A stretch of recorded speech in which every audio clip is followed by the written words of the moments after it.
All right, everyone, welcome. I'm so glad. First of all, I want to say thank you for being here. I know this is a huge sacrifice on a Sunday afternoon, so I want to give you a huge applause for being here. We really do appreciate it.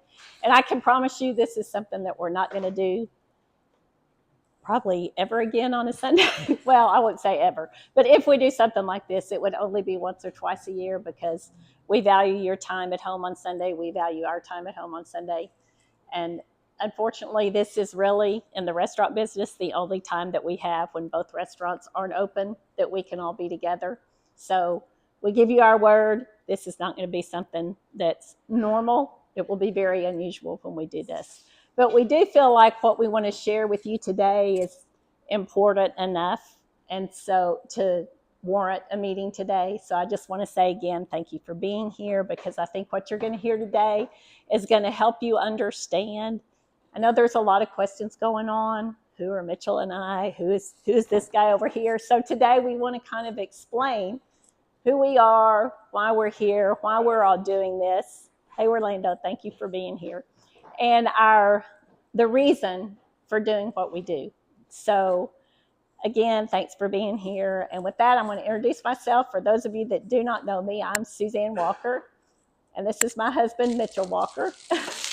Those of you that are part of the Laura's team know us very well, probably more than you want to know us.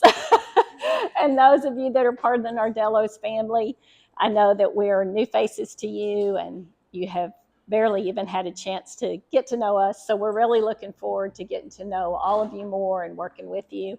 And this is our son, Chris, and he works with us at Laura's. He actually lives in Van Alstyne. He comes into Mount Pleasant typically 2 days a week, spends one night here, but he has a wife and baby in Van Alstyne, and he helps with our cheesecake, which is another part of Laura's, our cheesecake operation, our bakery. He's very involved in that. But he's also a huge part of Laura's and why we do what we do. So as we get started today, I'm going to tell you the first part of the presentation is really important because it tells you who's Laura, what Laura's is, what Nardello's is, and why we are involved. It's our vision, our mission, our culture, everything that we do in both businesses will back into what you're going to hear today. So when we ask you to do things, it's going to come back down to the things that we're talking about today. So it's important enough that we have printouts for you to take just so you can look over it, because after you hear it today, you're going to go, what did they say? What did they say? And eventually we'll get these pieces in our employee handbooks, okay? So with that, I'm going to let Chris start with a little bit about Laura's story and why you are involved in Laura's. Yeah. So again, don't try to read all of this because it's a lot of text and I'm sure there's a bad glare. But the idea is that, Laura's was really founded by Laura Bass and her husband. And she had this great cheesecake recipe. And it was beloved by the community. And so they wanted to create an avenue to be able to share that cheesecake with the rest of their community. And so they founded Main Street Bakery, I believe was the original name of it, where they specialized with that cheesecake. And so the idea that a product could actually bring a community together, right, in harmony. And then fast forward years later and a few owners later, we look at like the story of Mama Mitchell and why they felt so compelled to buy this business several years ago. And there has always been a true heart behind having something that they could be an extension of the household that they cultivated through my childhood and the environment that I grew up in order to share that with a much broader audience, a much broader community.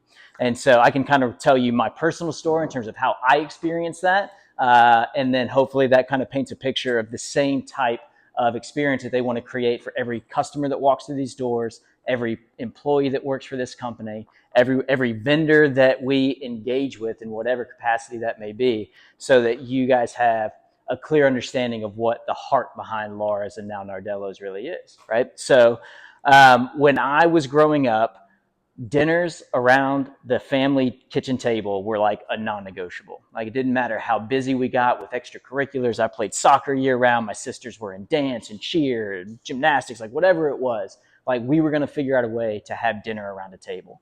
And that was something to me that was just normal. Like I thought, man, every family probably does this. Like this is just the way things are done. I didn't realize until much later that that's not the reality at all. I mean, I'd say that it's actually kind of a lost art sharing family dinners around a table in a lot of ways. And so when I got to high school, start driving, people can come over more freely, it becomes more common to have group projects. And so I went to a high school that I didn't know anybody going in. I grew up here in Mount Pleasant all the way through 8th grade, but I went to high school in Mount Vernon. And so was meeting everybody for the first time. So really the way that I met friends was playing sports and having group projects that we had for homework, right? And so those friends would then come over, we'd work on the project. Mom and Mitchell would come home from work and, hey, are y'all staying for dinner? Like, we'd love to open up our table. Let's have dinner. And part of our tradition was that if you were having dinner, you had to go around the table and we shared a high of the day and our low of the day.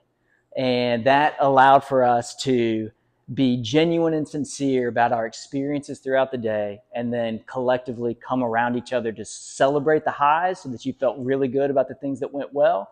And then you had support for the lows. Like if you just had a really bad day, something didn't go your way, you knew that you had people around you who were going to love you and support you through that. And that was commonplace.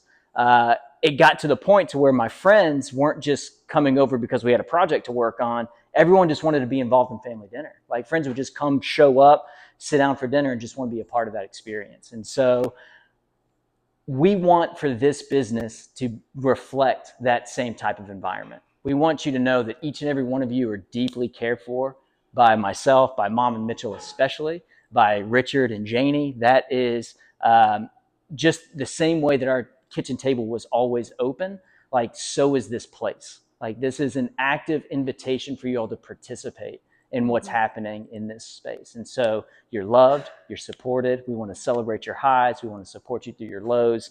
And so as a business, like we want for everything that we do to reflect that, but also in the way that we communicate that to our customers. Like we want to cultivate an environment where people who are walking through those doors and sharing a meal with the people that they care about, whether it be friends or family, colleagues, it doesn't matter. We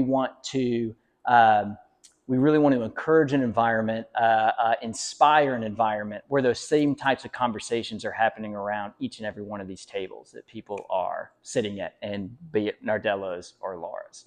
And so that's the heart behind what we do. That's the history behind what inspired it. And then Mom will tell you a little bit about Nardello's. And what Christopher did tell you is that there were 3 girls in our house. And those times around the table may have even included when you brought a date over, everybody stood up on a chair and did a little dance and sang to your date. So,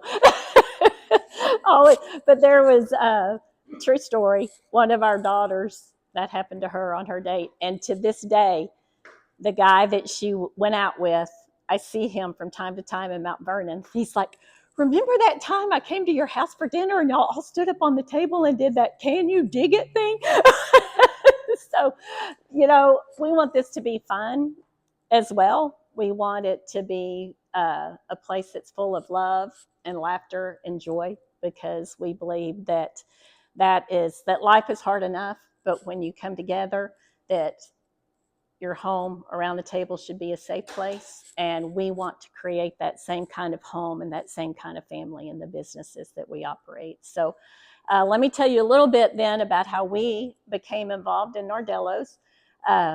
When Christopher was in 5th grade, he and Conley Witherspoon actually went to homecoming together. So Mount Pleasant being a small town, you kind of know people and you grow up together. And so through just the school years and having children the same age, we had a relationship with the Witherspoons.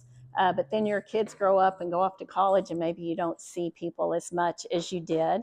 And as many of you know, Richard lost his first wife to cancer, and he started dating Janie. And I had seen them together dating, and I was very happy that he had found someone, just so glad that he had found someone that loved him and loved Richie and was part of their lives. And in 2019, I was working at Laura's. We didn't own Laura's then. I was the general manager. And honestly, just true story, was kind of at a low point in my life. I was struggling with some things and just really just working all the time and didn't really have a lot of relationships. And if you can't tell, for those of you that know me know this, but those of you that don't know me, I'm a very relational person. Okay, I thrive on friendships and conversations and all the things that Christopher talked about. That's just part of who I am.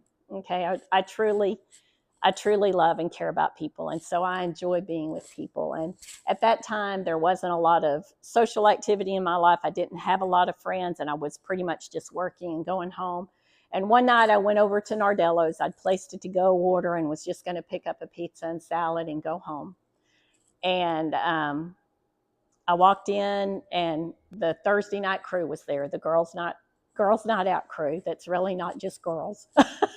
But the Thursday night crew was there, and Janie, I just smiled at her. I really hardly hadn't even known her or met her. But she got up from the table and she came over to me and she introduced herself to me. And she said, I just want to thank you for always smiling at me. And we struck up a conversation. And she invited me back to Girls Night Out. And I said, don't ask me that if you really don't mean it, because I'll be back. And she said, I mean it. And so next Thursday, I was there by 4:30. I was made sure that I was done here because I was going somewhere. I was going to have some friends. So I made sure that I was out here at 4:30, and I was sitting at that table with the girls. And I soon found out that it wasn't just girls. It was the men that that came with their wives as well. They call it Girls Night Out for Richie. So I went home one night and I told Mitchell, you got to go to Girls Night Out with me next Thursday night. And he said, it's Girls Night Out? I'm like, no. Everybody is stopping at the table asking me where you are. This is a small town. People are going to think we're having marital problems because I'm at Girls Night Out without you, so you have to come. So Mitchell started going. But from that, we began a friendship with Richard and Janie. And then the opportunity presented itself for us to go into partnership to buy Laura's. The other owners were busy with another business and were really looking for an opportunity to sell. I had invested a lot in Laura's, and honestly, my heart is here. And Mitchell knew my heart was here. And I can tell you, I'm the heart. He's the head. He runs the numbers. He's looking at all of that stuff. And I'm looking at the people. So that's kind of how we roll. But Richard was looking at buying the business, and we approached him and asked if we could go in together.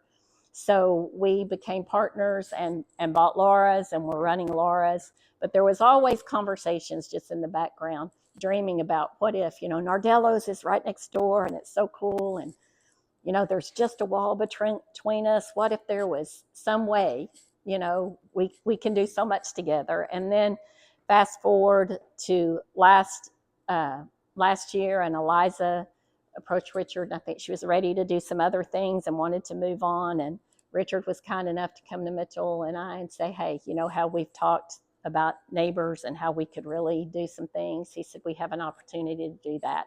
And he invited us to be a partner in Nardello's. And so basically the same things that you heard Christopher say for Laura's, we desire that same thing for Nardello's. We want to be that for Nardello's. We want these two restaurants to be the heart of the Mount Pleasant downtown community. And when people walk in, we're going to talk a little bit about our brand and vision, but really we want them not just to come and have a meal. Okay, it's not just about a meal. It's about an experience, and the kind of experience that keeps them coming back and back again. Okay, because of several things. Okay, so we're going to get into that next. We're going to talk about our vision and our mission and our brand drivers and how we're going to accomplish that. Okay. And I promise you, I'm not going to be the talking head at the front of the room. I'm going to do a lot of talking. Christopher's going to do a lot of talking right now. You can call him Chris. I'm always going to call him Christopher. I can't help myself. But anyway, we're going to share some of those things with you, and then we're going to get you involved in the conversation. Okay. All right. So, Christopher, I'll always be my mama's baby boy. Yes, doesn't absolutely. matter how old I get. Oh, no, because he always refers to me as Christopher. Yeah, for sure.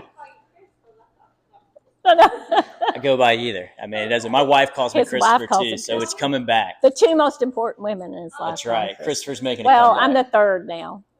The top two call him Christopher and Daddy.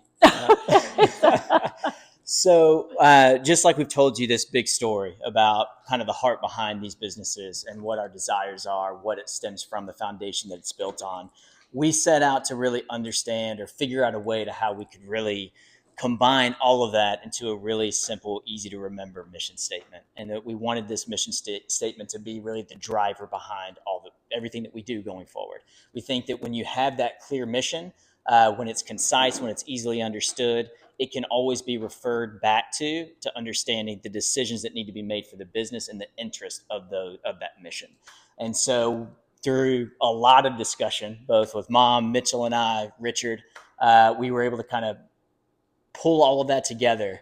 And I know this text is a little bit small for everybody in the back, but what this mission is to serve with goodness and love in a way that connects, celebrates, and creates memories. And our vision is really how do we deliver that, and what does that mean to deliver that? And so we want to serve exceptional flavors across both locations in a vibrant, welcoming atmosphere with genuine sincerity, kindness, and care that inspires people to connect, celebrate, and enjoy a deep sense of community and belonging. And so, what does all of that mean? Like, when we say that we want to inspire people to connect, what is connection? Like, what does that mean? That's not just the way that for one, it's the way that we connect with everybody who walks through that door. We want to be very intentional about the way that we communicate with them, with the way that we welcome them. We want them to know that they are welcome when they walk in those doors and that they feel a genuineness and sincerity with the way that we communicate. It's also with the way that we connect with one another. We are only as good as the people who are around us and support one another. And so we want to always be able to relate and understand and be intentional about the way that we engage with our colleagues in the workplace. And also in terms of the dishes that we serve. I mean, there is a true connection with food. Actually, the strongest sense that's tied to memory is smell. It's the same way, like you can walk in somewhere, and if it reminds you of the smell of your grandmother's house when you were growing up, like it hits you instantly and you know what it is. You don't have to think twice about it. And the second strongest, because your sense of smell is actually tied to your sense of taste. And so taste is a close second in that. And so understanding that the dishes that we're serving are ultimately going to make an imprint on people. And so there's value behind every dish that comes out of the kitchen. In terms of celebrates, like we talked about, a celebration can be as simple as sharing a family meal. And like I mentioned, when we would do high-low of the day around our family table, that we were celebrating those highs together. I mean, it wasn't like we were having, balloons were dropping and, what are the below birthday things are that roll out, like we're not doing that in terms of celebrate, but there's always things to celebrate. And so we always want to be in an environment that is encouraging that celebration. We also want to celebrate each other. I mean, when things are going well, we want to make sure that we're lifting each other up. Mom, what's the thing that you're doing in Laura's kitchen where what you're telling people to say? Oh, share the goodness, share the love. I see I'm feeling the love and I'm sharing the goodness. Yeah. And so you notice someone doing something well around you, like we want to celebrate that. We want to encourage them. We want people to notice when they're doing well and to be able to communicate that. And then also creating memories. I mean, Mom just told you her story about the memories that were really cultivated over at Nardello's and meeting Janie and how that really led to a deeper relationship with her and Richard. We've talked about the memories of my sister's boyfriend in high school and how he still remembers that family meal that we had around the table. We were standing up on chairs just doing ridiculous stuff. And so you can imagine that people are coming in to celebrate birthdays. They're coming into our establishments to celebrate anniversaries. Like we want those things to be memorable, not only for ourselves, but obviously for them. We want to make sure that when people have a positive experience, they're so much more inclined to want to engage more, to be back. And I want to give an example of that. There's a guy that comes into Laura's for lunch 3 or 4 times a week. Jeff, how many times? Yeah. And there was one day that he came in, and he usually sits right over here. He threw me off last week and sat at a booth. But he told me one day when he came in, he said, I said, "Oh, it's so good to see you again, Jeff." And he said, I just had to have some positivity in my day. He said, they're just killing me out there. So it's that kind of experience that we want, that we create those kind of memories. If I need to come to a place that's going to make me feel better, I know it can happen here. And he comes and he drives the girls crazy. You know, he like picks on them and drives them crazy at the front. But for him, you know, it's a highlight of his day, and it makes his day better just being here. And he rarely comes with his wife, he rarely comes with anyone else, but it's creating that kind of atmosphere where they are interacting with him in a way that he feels celebrated every day. Even if the rest of the world's beating him up, when he walks through those doors, he knows that someone's going to make him feel better. Just at a place he's going to sit down and have a sandwich. So we have that opportunity with every customer that walks through our door. And we're going to talk about ways to do that in a minute. But those are the kind of things that we want to create, those connections, those, you know, look for ways to celebrate, you know, and then how can we create memories within that? Yeah, so we covered the vision obviously being the outcomes that we hope to drive, you know, through this mission. But then how do you drive those outcomes? Like what is the first half of this mission mean when we say to serve with goodness and love? And so goodness being a two-sided element, right? And so obviously we want for uh, number two being the beneficial of a nourishing element of food, right? So the idea that every dish that comes out of the kitchen that we're serving to our customers, we want it to be good. We want it to be enjoyable, right? And that's the responsibility of not just the staff in the kitchen, it's also on our serving staff.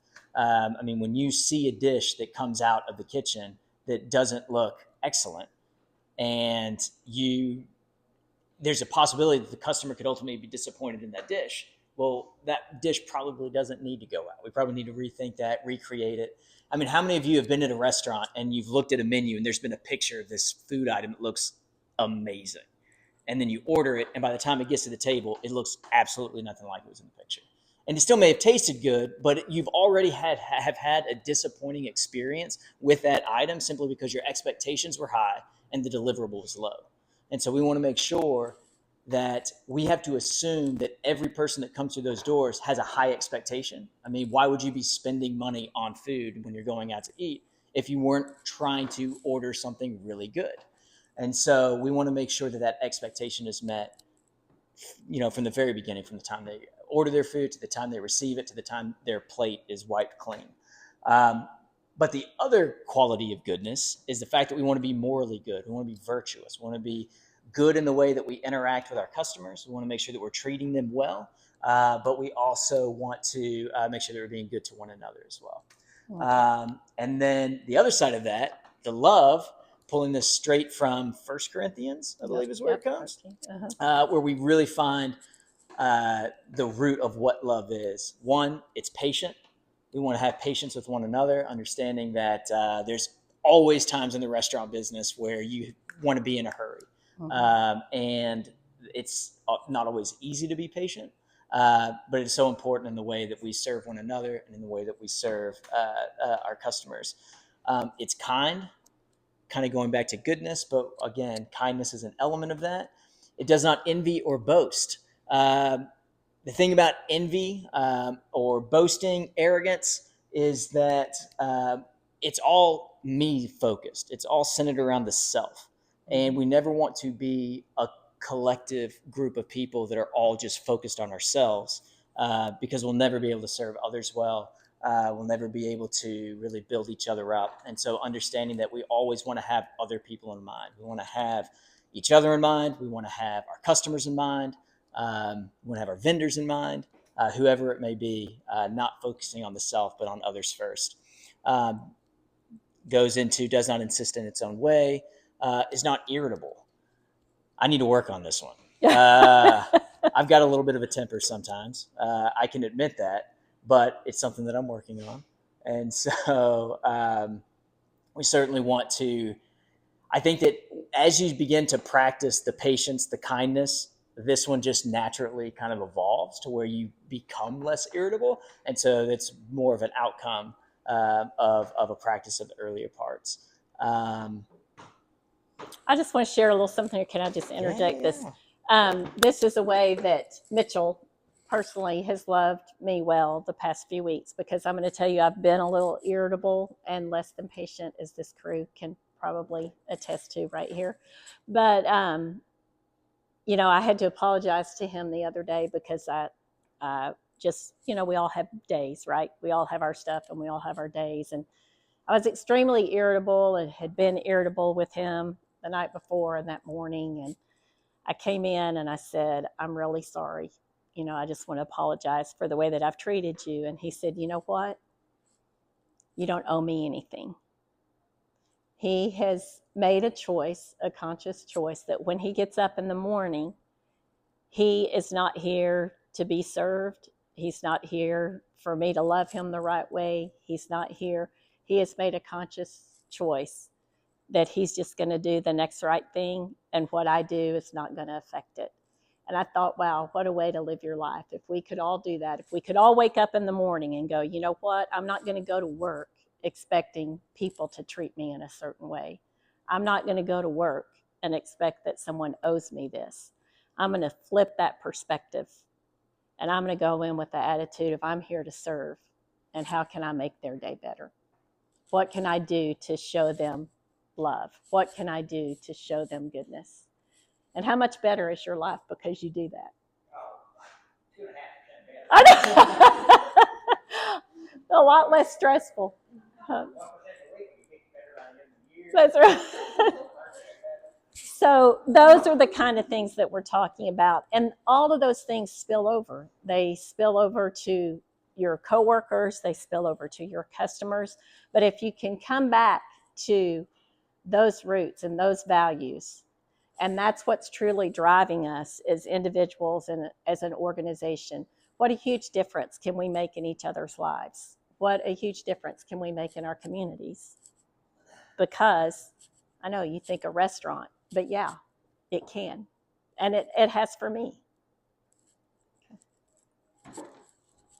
I've actually got a personal story to kind of add to that as well. Like I said, this mission really is the embodiment of the stories that we told, and so much about the environment that Mom and Mitchell specifically cultivated within our family.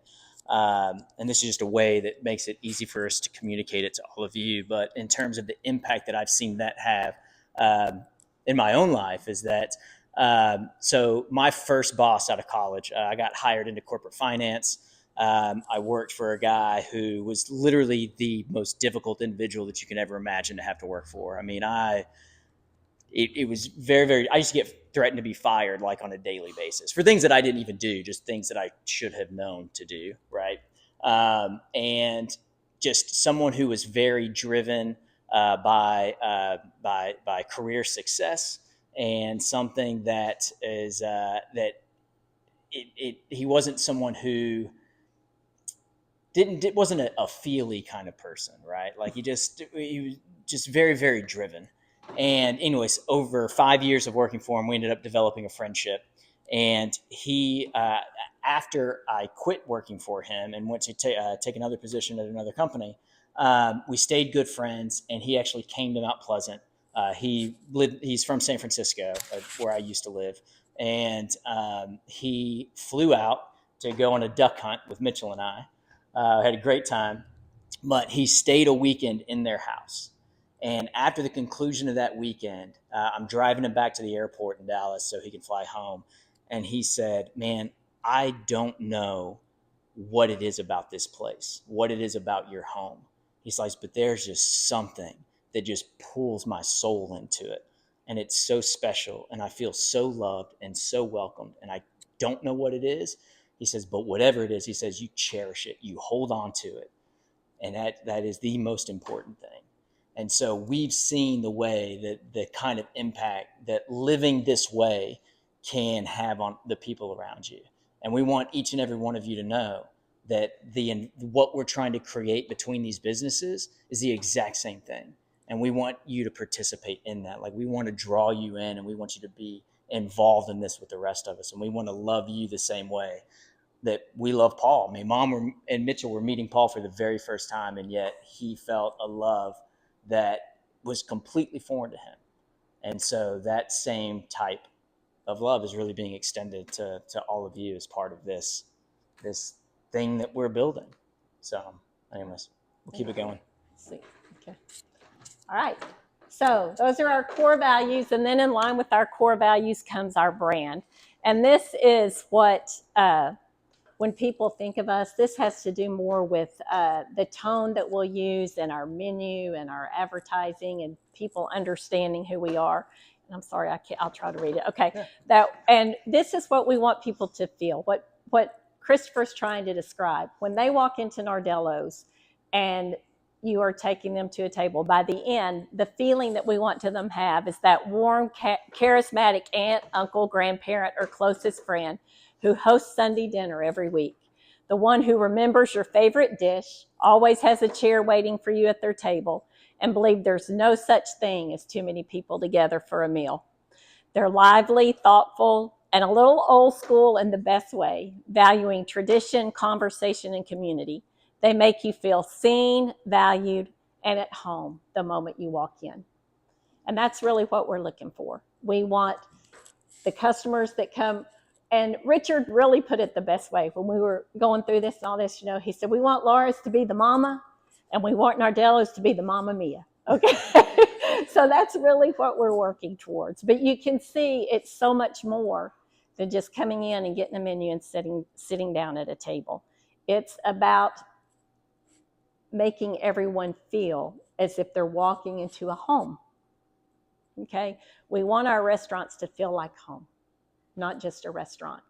And you can't have a place that feels like home without having a heart of the home, which is the family and the people that are the quote owners of the home.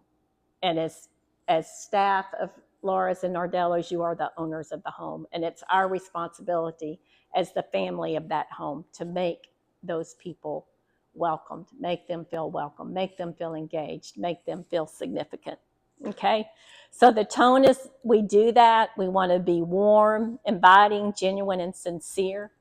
Our style, obviously, is not extremely formal. You can tell we're not extremely formal people.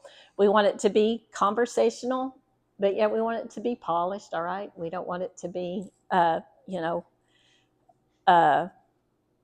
why we've gone from t-shirts to polos at Nardello's. Yes, and that's why we're making some changes that we've asked you to start wearing black collared shirts at Nardello's. That's why we're working on the aprons, and I'm sorry about the aprons, okay? I take full ownership of that. I'm having some fixed and having them shortened, and if they work, we'll get the rest of them fixed, okay? But that's why we're moving to a more consistent look at Nardello's and Laura's, your stuff should be coming in any day now. But those are the reasons behind those things, because that's part of what we're looking for, okay? And personality traits, the kind of personalities that foster that environment. We speak from the heart. We value connection over the transaction. We never want to look at it as just a table or just a ticket number. We want to look at it as a person. We honor nostalgic, we honor tradition, and we evoke the comforts of home. We're genuine, we're transparent. This is very important. We're trustworthy, and we're down to earth. Celebratory, we find joy in small and big moments alike. We'll have hopefully a lot of things that are big to celebrate, but there's some days that you're going to have to look for the wins. But when you find the win, celebrate the win together. Okay? And then encouraging to offer hope, love, and support through the simple pleasures in life and through life's ups and downs. Okay, Christopher, I'm gonna let you talk about this. Yeah. So a lot of that brand piece is it's very marketing focused. And a lot of you, some of you may know or will learn that anytime that you start to work on marketing campaigns and trying to build a brand, that these are really critical pieces. But we felt like it was really important to communicate with you all, because it does, again, it gives you tangible things to consider and look at the environment around you and see whether or not these things align. And if they don't align, then how can we change them? Because again, you all are the front lines. I mean, we can try to create marketing campaigns that have this vision and this mission and that align with these ideals and principles. But if they're not being delivered on the front end, on those front lines, then it doesn't matter, right? Like we can say that we want to be heartfelt and warm, but if we're cold and distant to our customers who walk through the doors, then those things don't align. So these things are still incredibly important for everybody to understand and to be involved with. Um, Unique selling propositions. This really is just the idea of what is it about our businesses that differentiate from those around us. I mean, obviously, there's a number of restaurants in Mount Pleasant. What are we really looking at from Laura's and from Nardello's to really set us apart from the rest of those restaurants? And so we kind of consolidate everything down to hopefully two really easy to remember things for each side. The left side is Laura's. The right side is Nardello's, but there's a lot of overlap between the two. So the USPs for start with Laura's, where fresh, made-to-order meals are baked goods are crafted with the finest quality ingredients and served with goodness and love. So obviously, we've integrated pieces of our mission in that, in the serving with goodness and love. But in terms of the USP, we're really looking at the made-to-order meals and baked goods that are crafted with the finest quality ingredients. Well, how do we deliver that? That's what our drivers are. Quality ingredients are we make fresh baked bread. We have handcrafted specials that are made from family recipes. We use hand-cut produce. We use hand-sliced deli meats, daisy sour cream in our cheesecakes, which is it's easy to get around that, but we're committed to doing it. Pure cane sugar and hand cracked eggs. This is really important because it communicates where we're not willing to compromise. And I'll give you an example just from a business perspective, right? Everybody knows that eggs have gotten insanely expensive, right? I mean, bird flu, they killed off a whole bunch of chickens. And so now they're just very hard to get. And as supply decreases, demand increases, and prices go up. So we had a U.S. food rep come up and say, hey, I know that eggs are real expensive. You guys use a ton of eggs in baking cheesecake. We obviously serve breakfast now, and so we have breakfast menus that we have to deliver. And eggs are really hurting our costs overall. And so he said, hey, we can actually get you like the carton of pre-mixed eggs or pre-cracked eggs. I don't know if you guys have ever seen the cartons of eggs. And so that actually would have saved us money. But we've already committed that we're going to use the best ingredients that we can. And we've defined that, hey, hand-cracked eggs are a special component of what we're making in our kitchen and what's coming out of our bakery. And we're not willing to compromise on that. So although it seemed like the easier decision to make, we understand that we're committed to this unique selling proposition. And it made it very easy for us to make the decision that, no, we're actually going to pay more for eggs that we're going to hand crack because it's going to create a better product that we're serving to our customers, because that's what our customers expect.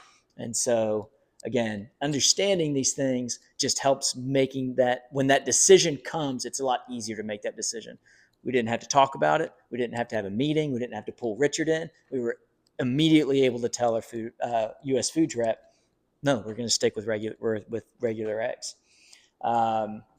So then we have on the Nardello side, where every meal is crafted with care and served with warmth in a place that feels like home.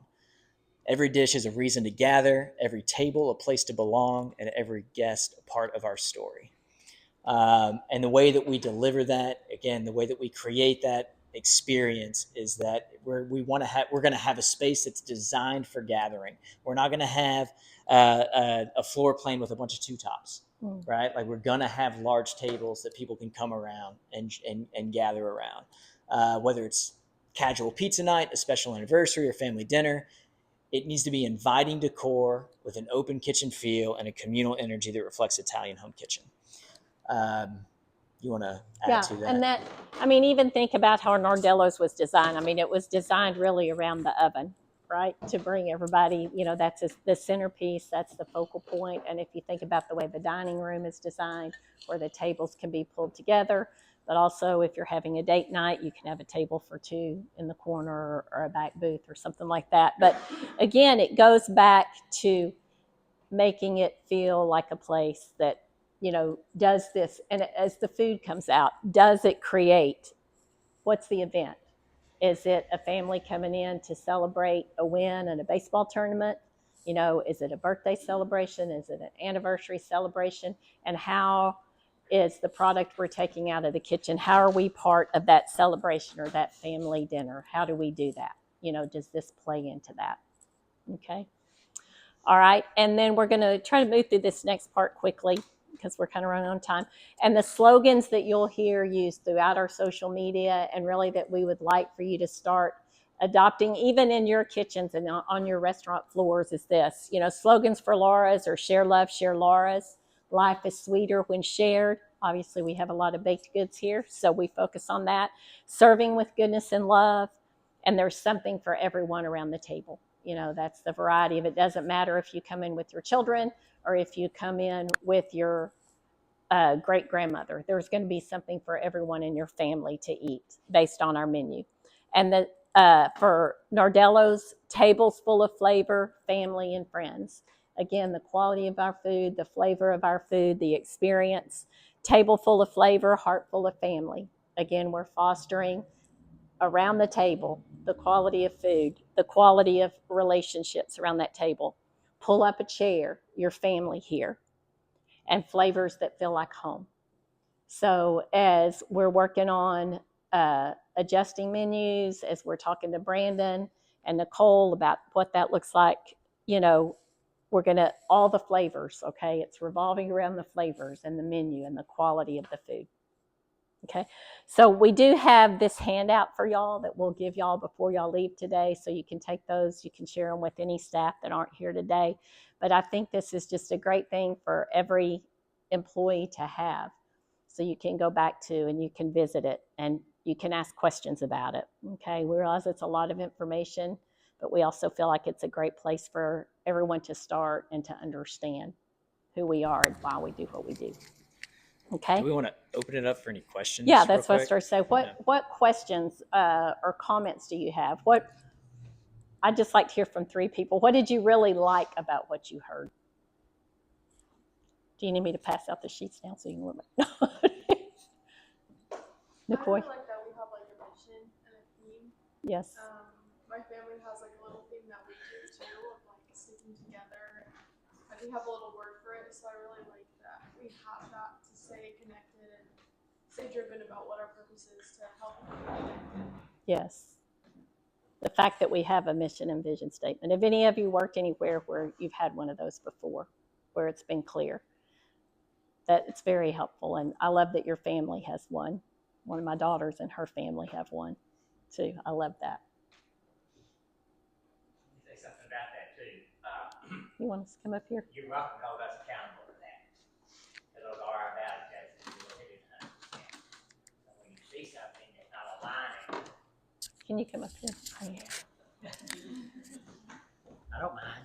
I know you don't, because I don't owe you anything. I was going to say is that as far as the mission statement and the values that we've declared today, those are our goals that we're trying to hit. We will some days fall short of that. And you are welcome to hold us accountable for that. Usually with constructive criticism is always appreciated by everybody, isn't it? But that's how deeply we believe in them. That if we're not doing right, we should be called out. So we're serious about those things because they are the way we want to live. And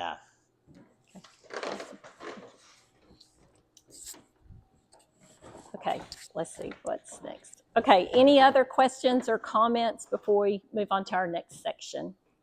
I just want to say that I've known Chris since he was a teenager, as well as I worked with his daughter then. They were both great kids then, and y'all have taught them what they are today. So Thank you. Yeah. Thank you.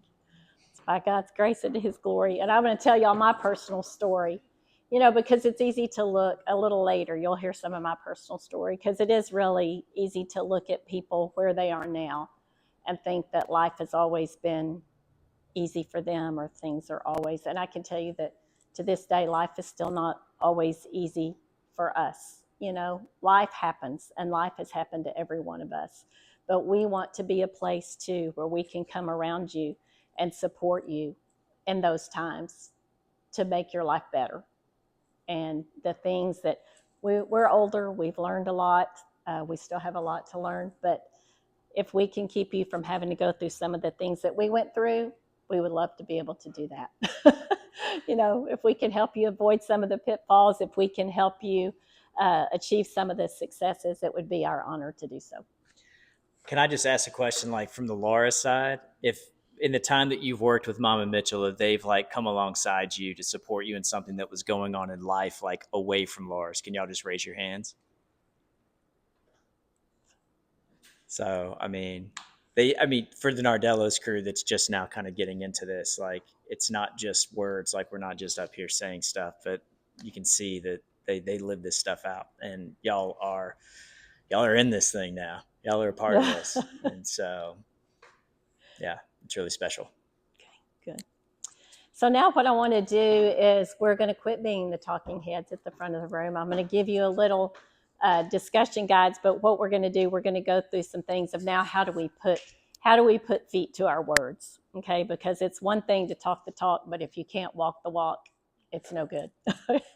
So the next part we're going to do too is how we're going to walk this out, what this is going to look like every day, okay? So I want you to think about real quick your customers as a customer, the experiences that you have, okay? And would you agree with these things? The experiences I have with a business generate more intense feelings than the products or service themselves. How many of you, based on the experience that you have at a place, how many of you quit using a product that you liked because of the experience you had to go through to get that product? Okay. Okay. Who can name the product? Who's willing to name a product that you've stopped using? Christian. Quarter pounder. There you go. Okay. All right. Because just the experience that you have there is not worth it, right? Y'all are not, I lived in Mount Pleasant, Texas, and this was really before Amazon was really huge. I went 18 months without going to Walmart. I went 18 months without buying anything from Walmart because of this very reason. It was not worth the negative feelings that it created for me every time I went. And I did. I went 18 months without it. I think it's a world record. Okay. How I feel about a company has everything to do about whether or not I will do business with them. If you have negative feelings towards a company, do you want to do business with them? Okay. I form my image of a business based on the experiences I have with their frontline employees. Did I quit going to Walmart because of the building, or did I quit going to Walmart because of the people? Yeah. The day that the lady just scanned, did my whole order, never looked at me, never said anything, never quit talking to her friend. And I grabbed my bag and walked out, and nothing. I was like, okay, I think I'm done here. Okay, I will probably stop using a company's product or service based on negative experiences. If you have enough negative, Christian, was there enough negative? Did you quit going the first time you had a negative quarter pounder experience? No. Yeah, it's usually repeat offenses. Okay, so at your tables, I want you to group into your tables. Nicole, will you move to a table where you have someone to talk to? Okay. And do these statements trigger any memories for you? So I want you to, as we've gone through those, I want you to share an example of a memory with your table. So this is where y'all talk, okay? That y'all have had where you've had a negative experience as a customer. I forgot to bring the raving fan books out.